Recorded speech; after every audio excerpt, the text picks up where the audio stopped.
face à la juge Gruet avec David Barbet. L'invité face au greffier. Bonjour Rodrigo Benkens.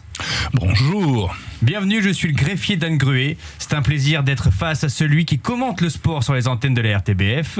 Dans quelques secondes, vous allez être face à la juge. Si certains en rêvent, d'autres l'ont redouté. Comment vous sentez-vous avant de rentrer dans son bureau ? Plutôt bien, plus près du rêve que de la peur. Niveau de stress de 0 à 10 ? 2,5. Vous avez des craintes, des peurs ? Aucune. Voulez-vous bien me fournir tout ce que vous avez sur vous comme effet personnel, s'il vous plaît ? On en aura besoin pour plus tard. Alors, ma carte d'entrée à la RTBF, mon téléphone, les clés de la voiture de ma femme, mon bic et mon petit pense-bête pour une émission que j'enregistre en télévision dans la foulée. Super, merci beaucoup. Suivez-moi. Il est l'heure maintenant de rentrer dans le bureau de la juge Gruet. Et n'oubliez pas, ce qui n'est pas toute la vérité n'est pas la vérité du tout. Le formulaire. Oui. Patronne, votre invité d'honneur est arrivé. Bah, soyez-vous.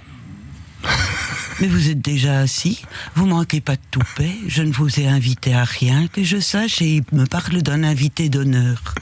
Mais avant de commencer, commençons, puisqu'on est là pour ça, et vous êtes le seul client de la journée, on va remplir un formulaire ensemble. Non. Votre nom ? Benkens. Benkens, vous prononcez ça parfaitement à la bruxelloise. Prénom ? Rodrigo. Rodrigo, prononcé à la portugaise. Surnom ? Vous avez un surnom ? Non. Pas de surnom. On m'en a peut-être donné, mais je n'en ai pas, non. Âge ? Ah, carrément. Oui, nom, prénom, âge et qualité. Je vais fêter mes 60 ans dans quelques semaines. Qu'est-ce que ça vous fait de fêter 60 ans, sexiste ? Ah ben, ça me plaît beaucoup parce que la langue française a ceci de très chouette, c'est que c'est finalement, c'est pas une décennie, c'est 2 décennies, puisque quand on la prononce à la française, on va jusqu'à 79 ans, donc ça, j'aime bien. Donc vous êtes assez content de votre langue maternelle, non ? Paternelle. Paternelle. Lieu de naissance ? Etterbeek. Baron Lambert, absolument. Laissez-moi deviner. La clinique chic des bourgeois de Bruxelles, c'est magnifique. Très très bien. Profession ? Journaliste. Signe astrologique ? La Vierge. La Vierge, un signe de Mercure, le messager des dieux. Le signe de Terre, associé à la planète Mercure, messager des dieux, ce qui rejoint précisément votre profession, sauf erreur de ma part. Ah, si vous le dites, de toute façon, je ne vais vous contredire que lorsque je serai absolument certain que la contradiction portera ses fruits. Non, la contradiction ne porte pas ses fruits. J'aime autant qu'on soit toujours d'accord avec moi. C'est une question d'ego. Principale qualité ? Ah, ça, je laisse le soin à ceux qui me connaissent de le donner. Vous vous livrez à eux, donc, dans vos qualités ? Je me livre aux gens que j'aime et qui comptent pour moi, absolument. Je vous remercie.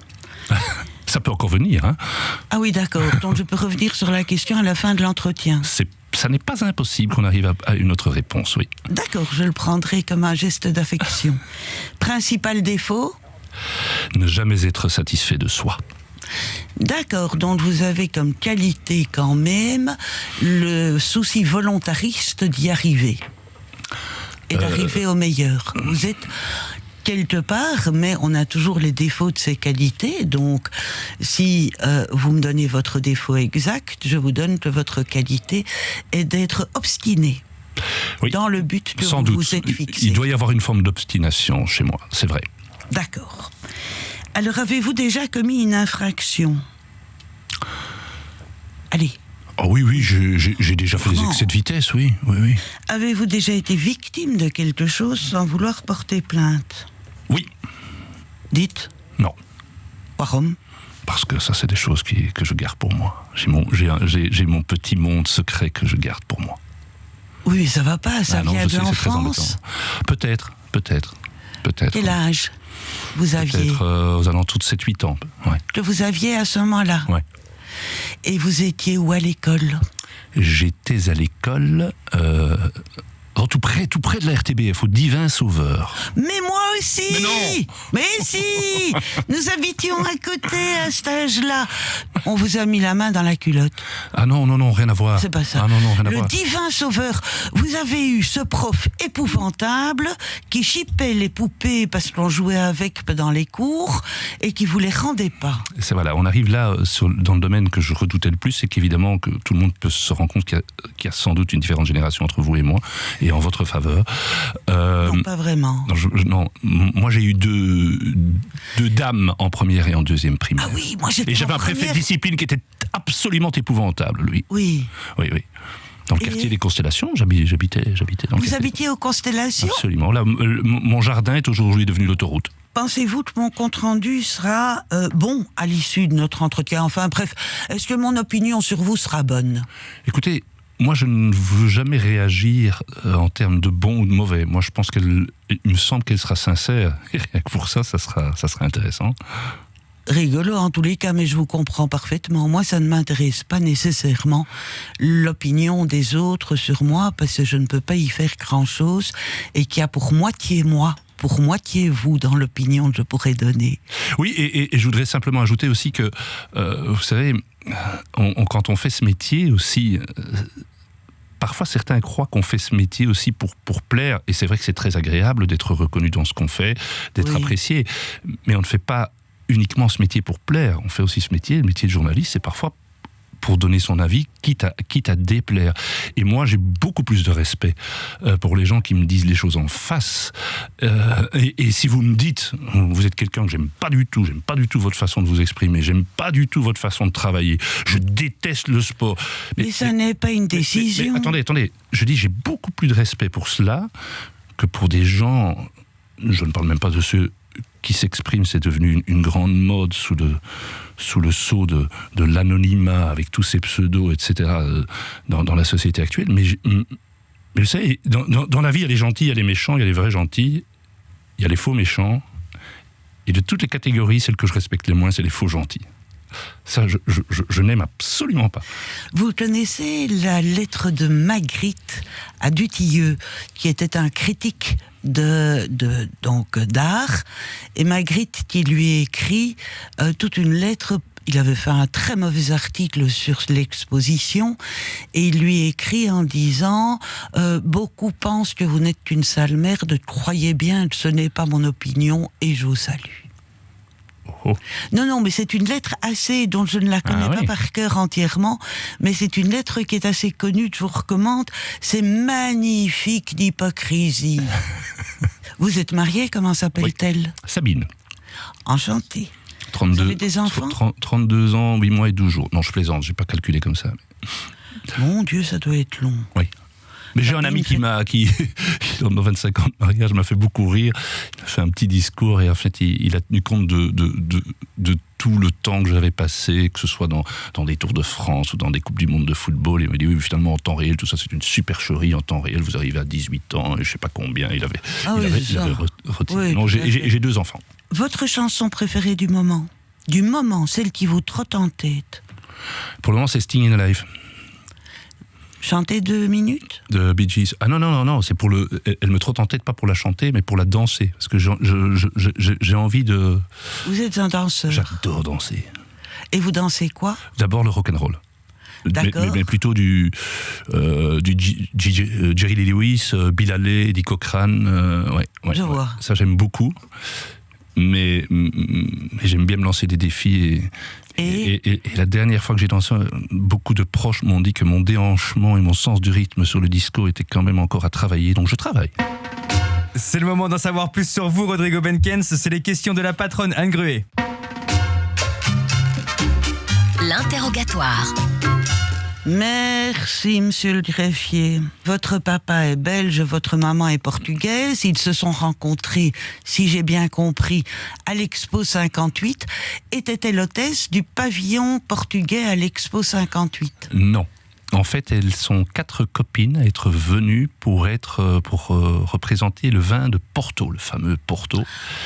Et le hasard, vraiment le hasard, a fait que dans cet espace qu'on appelait la Belgique joyeuse, tout à fait. le stand des vins de Porto avait un autre stand juste à côté qui était un stand dédié à la reliure d'art, qui est la profession de mon papa, relieur spécialisé en dorure. Oui. Et donc voilà, et finalement les 4 femmes se sont toutes les 4 mariées, 3 avec un Belge et la 4e avec un Néerlandais, un gars des Pays-Bas. Et donc avec des gens a fait du bingo. Nord. Oui, ça a fait bingo et c'est assez étonnant parce que maman a quand même tout quitté. On était, faut le rappeler peut-être aux plus jeunes auditeurs, à l'époque il n'y avait pas des Skype et des WhatsApp et des bazars comme ça, donc quand même savoir que elle a quitté sa maman, sa famille, ses amis, une situation sociale qui était sans doute nettement meilleure là-bas, par amour pour mon papa, donc elle devait quand même l'aimer beaucoup, et vous savez, quand elle a envoyé, on pouvait pas téléphoner en PCV, comme on disait à l'époque, pas téléphoner en PCV tous les jours à sa maman, donc elle envoyait une lettre, et quand elle envoyait une lettre le lundi, elle avait la réponse le mardi de la semaine suivante, dans le meilleur des cas. Donc c'était très particulier, et donc nous on allait pendant les grandes vacances là-bas rejoindre toute la famille, mais je me dis que quel message d'amour quand même de tout quitter pour une personne. C'est très fort. Je ne sais pas si j'aurais été capable de faire ça. Alors vous êtes commentateur d'événements sportifs. Quelle sensation avez-vous quand vous commentez ? Oh, du pur bonheur. Moi, j'ai l'impression que j'ai ça dans les tripes, dans le sang. Moi, commenter un événement, c'est vraiment une sensation très particulière, et c'est avec du recul, parce qu'au moment où je le fais, je ne pense pas nécessairement à ça, c'est avec le recul quand même un vrai privilège de pouvoir être un lien entre un événement et le téléspectateur, et surtout, voilà, oui, et surtout le messager des dieux. Surtout si en restant journaliste et en essayant d'être critique, on peut véhiculer quand même l'émotion. La vie sans émotion, pour moi, c'est... Alors c'est vrai que dans le sport, pour réussir, il faut avoir des qualités physiques hors normes, des qualités mentales, si vous voulez devenir un champion, mais on ne parle pas assez, moi je trouve, du psycho-émotionnel, et à un moment donné, pour pouvoir véhiculer des émotions, moi je peux avoir la chair de poule en regardant ou en retransmettant Vous êtes crevé le soir quand vous rentrez, ou vous êtes excité ? Ah, c'est une bonne question. Il y a peut-être un petit mélange des deux. Le problème, on en revient à ce que je vous disais au début, c'est que n'étant jamais tout à fait satisfait de ce qui s'est passé, le risque que j'ai, c'est quand je vais dormir, et notamment sur des épreuves comme le Tour de France, où chaque jour il faut recommencer sur des longues durées, c'est que je ressasse tout dans ma tête. Et donc je me dis à un moment donné, mais est-ce que je n'aurais pas dû dire ça ? Est-ce que j'aurais dû faire ça ? Et que vais-je dire demain ? Et que vais-je faire ? Donc là, pour pouvoir dormir, il faut que je mette mon cerveau au repos. Et ça, c'est très important. Comment vous faites ? Oh, ben, je crois que chacun a ses outils. Moi j'utilise des lunettes. Des lunettes, oui, qui me permettent de... C'est une forme de luminothérapie, comme ça. J'utilise ça et ça me permet de m'endormir avec des sons et des petites lumières. Et je m'endors très très vite. Et puis je refais la même chose le matin, mais de manière avec plus de vivacité, pour utiliser le nom de... Oh, c'est joli. L'extraordinaire radio qui nous accueille aujourd'hui. Mais je vois, parce qu'il y a, excusez-moi, mais il y a mon greffier qui piaffe, qui a une question à poser, quoi. Alors, faut faire attention, quand même, c'est tous les jours que je me le fais, moi, le greffier. Rodrigo, il y a certains coureurs cyclistes qui perdent la vie, malheureusement. Est-ce qu'on doit tout commenter ? Une chose est sûre, on n'est pas préparé à commenter la mort. Ça m'est arrivé en 1995 sur le Tour de France. Ça arrive de plus en plus souvent en course, je trouve, et notamment les Belges ont payé un lourd tribut à tout cela. Donc ça, c'est très très compliqué. Et trouver le bon timbre de voix, trouver l'équilibre, vous savez, vous vous enthousiasmez pour un exploit, et puis dans la seconde qui suit, il peut y avoir un drame. Mais on doit être là, c'est notre boulot, c'est de commenter. Alors après, c'est quelque chose, s'il y a bien une chose qu'on ne sait pas préparer, c'est ça. Donc à un moment donné, on fait... Je dis, voilà vraiment des cas précis où il faut laisser parler son cœur, où il faut aussi faire très attention. Moi, j'ai connu le cas du grand champion belge actuel, qui est Remco Evenepoel, qui est champion du monde, et je commentais en direct le Tour de Lombardie, où il est tombé, et on a vu son vélo rester sur la route, et lui, il a disparu dans le ravin, et il est tombé entre 6 et 8 mètres plus bas, et impossible de dire si c'était 6, 30, 40, 50 mètres.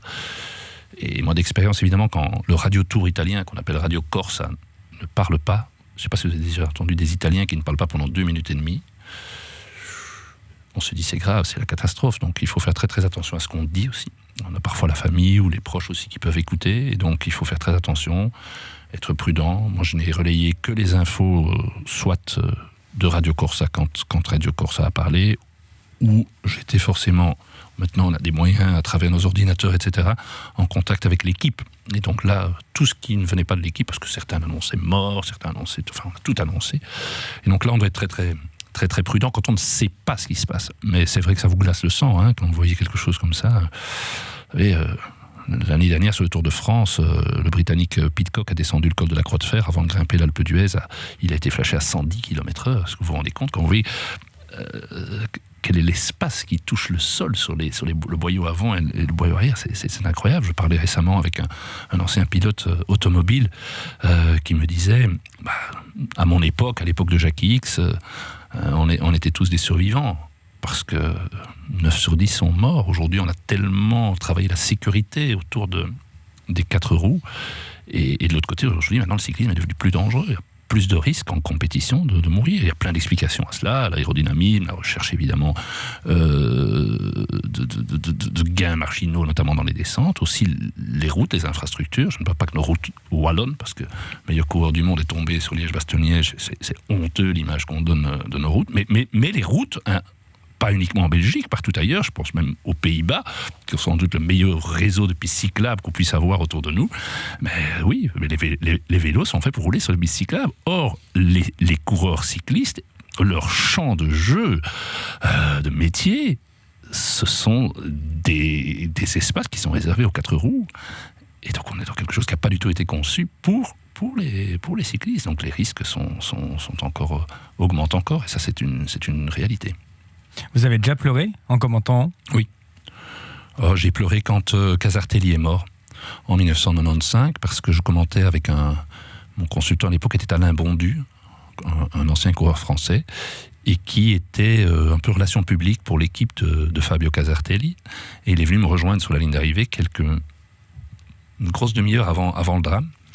Et en fait, quand on a appris que sa mort, Alain m'a expliqué que le matin, il était allé lui-même lui remettre, à l'époque il n'y avait pas les réseaux sociaux et tout ça, lui remettre une lettre de sa femme enceinte, avec une photo, etc. Et donc quand il vous raconte ça et que vous vous dites, et puis forcément vous dites, ça peut m'arriver à moi aussi, enfin, et là j'ai eu vraiment la gorge nouée, et quand on voyait comment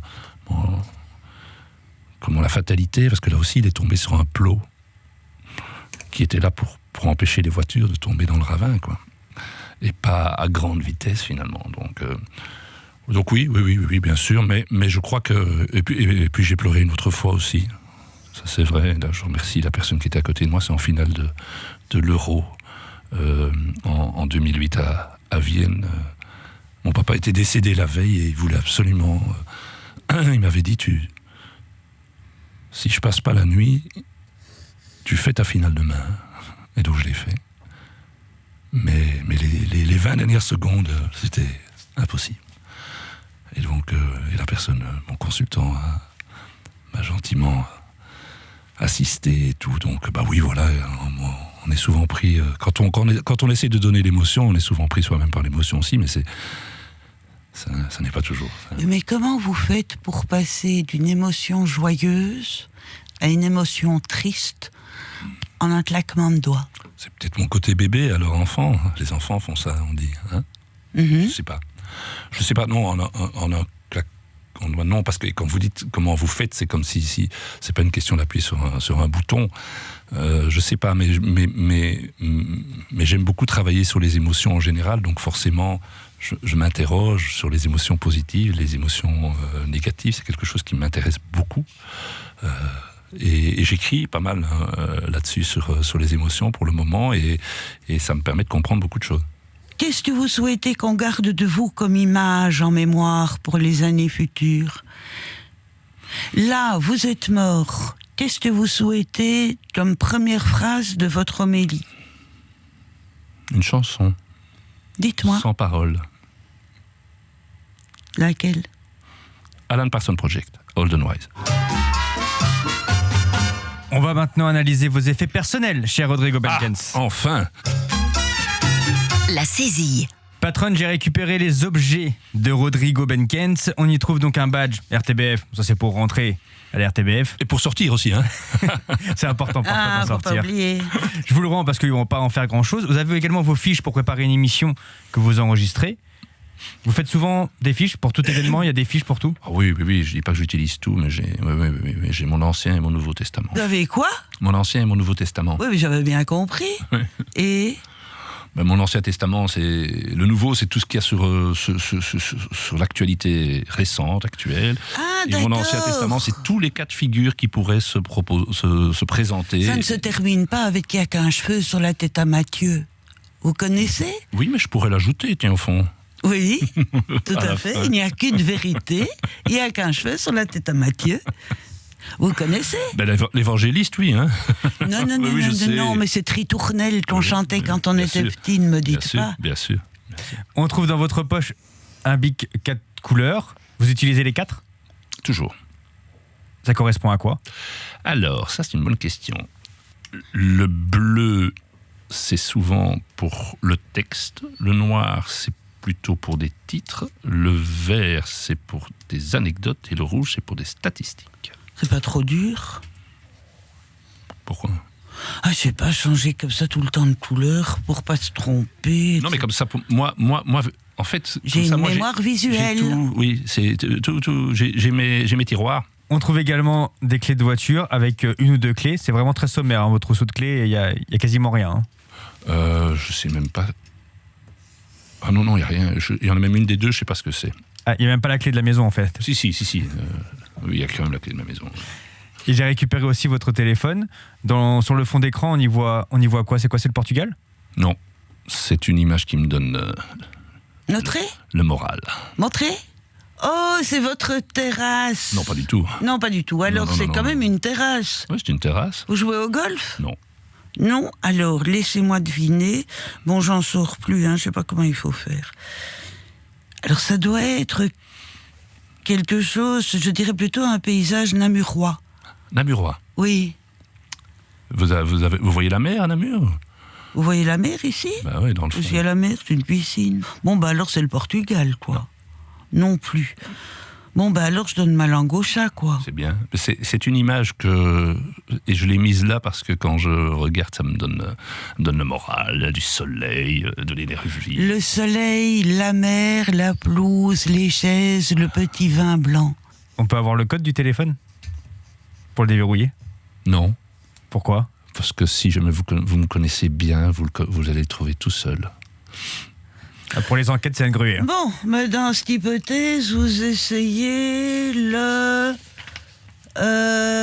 0909, par exemple. Et ça, c'est quand même la classe. Quoi ? Non, vous êtes encore plus impressionnante que ce que je pensais en arrivant. Ah, enfin c'est juste ou pas finalement ? Vous basez sur la date de naissance. Bah forcément. Vous savez qu'on est 3 en 4 générations à être nés le 9 du 9. 3 en 4 générations, Mon- enfin dans votre Mon famille. grand-père maternel et mon fils. Si ma D'accord. maman était vivante, elle aurait fêté le 9 du 9 l'anniversaire de son père, de son fils et de son petit-fils. Elle est née à 23h51. Je vous raconte pas les gâteaux qu'elle doit faire, elle peut s'y prendre 8 jours à l'avance. Ouais, mais elle n'a jamais connu son petit-fils, donc... Mais je suis né à 23h51, donc à 9 minutes près, c'était le 10. Hein. Oui, mais enfin en l'occurrence c'est le... Donc mon vin préféré est le... 0909. Donc mon vin préféré est le... Évidemment. Le Château Neuf. Du pape. Vous en connaissez beaucoup d'autres qui ont du 9 Bon, Mais 0909, ça fonctionne toujours pas quand même. Non, hein. mais non. c'était pour rire. Alors vous essayez le 0963 0919 9919 à mon avis. Vous avez, je sais pas, dans ces téléphones-là, vous avez droit à combien d'erreurs avant que... Oui, méfiez-vous bien, parce qu'à mon avis, on est au bout, alors tapez 6 x 9. 9, 9, 9, 9, 9. Mais on vous le refusera aussi. Bon, faites-le. Discutez, pas tant. Et donnez-nous-le. C'est quoi, finalement ? C'est 3 x 09. Dans votre téléphone, on retrouve une photo de Georges Clooney. Pourquoi ? Parce qu'il boit du C'est pas une photo café. de moi. C'est pas une photo qui a été prise par moi. D'accord, ok. Il y a beaucoup de mères, hein, il y a... Arrêtez de regarder les foot. Ah, vous êtes comme ça, vous ? Oui, c'est lui, hein, Ah oui, c'est pas moi. oui. Ah oui, carrément. Oui, il y a beaucoup de mères, mais j'adore la mer. Oui, bien sûr. Vous partez souvent à la mer ? Quand j'ai l'occasion de le faire, oui. C'est vos vacances préférées ? C'est sans doute là. L'eau m'apaise. Y a rien de bien sexy, hein, quand même. Hein. C'est classique. Mais hein. non, le sexisme... Non, mais ça, j'ai tout relevé avant de venir. Hein. Le sexisme, notre invité, monsieur le greffier, le porte en lui. Ah ! Vous voulez pas le redire parce que... Chère Madame Sabine, je vous signale que votre mari porte en lui le sexisme et qu'il faut s'en occuper. Merci. Merveilleux. En fait, c'est pas un juge, c'est un docteur. Ça vaut une prescription, ça. Tout à fait. Rodrigo Benkens, c'est le moment du compte-rendu de la patronne. Le jugement. Merci Rodrigo d'avoir répondu à nos questions. Il est maintenant l'heure du compte-rendu de l'entretien. Puis-je vous demander un instant de silence ? La patronne réfléchit. Face à la juge Gruet. Patronne, c'est à vous. Merci, cher Rodrigo Benkens, qui avait quelque chose de Gatsby le magnifique, quelque chose d'accompagnant dans le style Oscar Wilde, et j'en veux pour preuve vos vêtements, le pantalon clair, la chemise blanche et le petit gilet à carreaux. Quelque chose donc de l'éclectisme, vous regardez un peu partout, vous touchez à tout, un peu comme quand on voit Gatsby le magnifique au-dessus de sa pelouse en train de regarder l'ensemble des invités qui s'avancent dans le soleil, dans la pelouse, avec la piscine derrière, le soleil, l'eau et l'herbe. Vous êtes vierge, ce qui est un signe, en tous les cas pour votre décan, de soleil, et c'est bien de cela que nous parlons. Votre père, toujours dans le soleil, était maître en dorure, ce qu'il enseignait. La dorure, c'est le visuel. La dorure, c'est la lumière. Et vous avez terriblement besoin de regarder la lumière pour vous sentir heureux. Vous en faites d'ailleurs, pas profession, mais thérapie de la lumière. Vous avez quelque chose de plus triste peut-être, qui est cette maman malade dont vous aviez 6 ou 7 ans et dont vous avez été privé à un moment où l'enfant découvre la manière dont se font les rapports entre les parents. Je parle pas du tout cruellement, je parle simplement maman appartient à papa, papa appartient à maman, et cette maman que les enfants veulent tout à fait pour eux, elle n'est plus là à ce moment-là. Et c'est à ce moment-là que vous subissez une injustice, puisque vous êtes dans un état de faiblesse, du moins je le suppose, particulier, que vous subissez une injustice dont vous ne vous plaignez pourtant jamais, comme le secret de cette année disparue, que vous gardez comme une blessure dans votre cœur, à mon avis. Alors, vous n'êtes jamais satisfait. Il vous manque toujours quelque chose. Je veux bien croire, ça doit venir de là. Il vous manque toujours quelque chose pour atteindre cette perfection, la mère, qui à certains moments vous a échappé. Et donc, vous recherchez le dernier petit carat. Et le carat, c'est quoi ? C'est la lumière des dorures de votre père. Parvenir à cette perfection-là. Vous êtes réservé, bien sûr, parce que vous ne pouvez pas concurrencer ce que vous croyez être plus grand que vous. Mais vous aimeriez tant, et je vous souhaite de beaux diamants. Rodrigo, une réaction suite au jugement ? C'est le plus beau jugement qu'on m'ait donné. Je trouve que je suis sans voix. Je trouve qu'il y a tellement de choses vraies et que je n'avais jamais entendues. Je suis très très impressionné et très ému. Franchement, très très très ému, vraiment. Waouh. C'est un cadeau que vous m'avez fait aujourd'hui. Merci. Eh bien, c'est avec plaisir que je vous fais ce cadeau. Merci. Rodrigo, que retenez-vous de votre entretien avec Anne Gruet ? J'étais très très curieux et je ne voudrais pas dire excité, mais enthousiaste à l'idée de participer à cette émission sans savoir du tout, vous êtes témoin comment les choses allaient se passer. Mais voilà, je regarde l'heure qui est au-dessus de vous, je ne l'ai pas vu passer. Et dans le métier, quand on dit ça, je crois qu'on a déjà dit beaucoup de choses. Et j'ai appris aussi, moi, à connaître une personne qui, derrière son humour, me fait penser à cette phrase de Beaumarchais qui disait « Je m'empresse de rire de tout pour ne pas avoir à en pleurer ». Je trouve ça magnifique. Je vous remercie. Rodrigo Benkens, vous êtes libre. Face à la juge Gruet, un podcast Vivacité.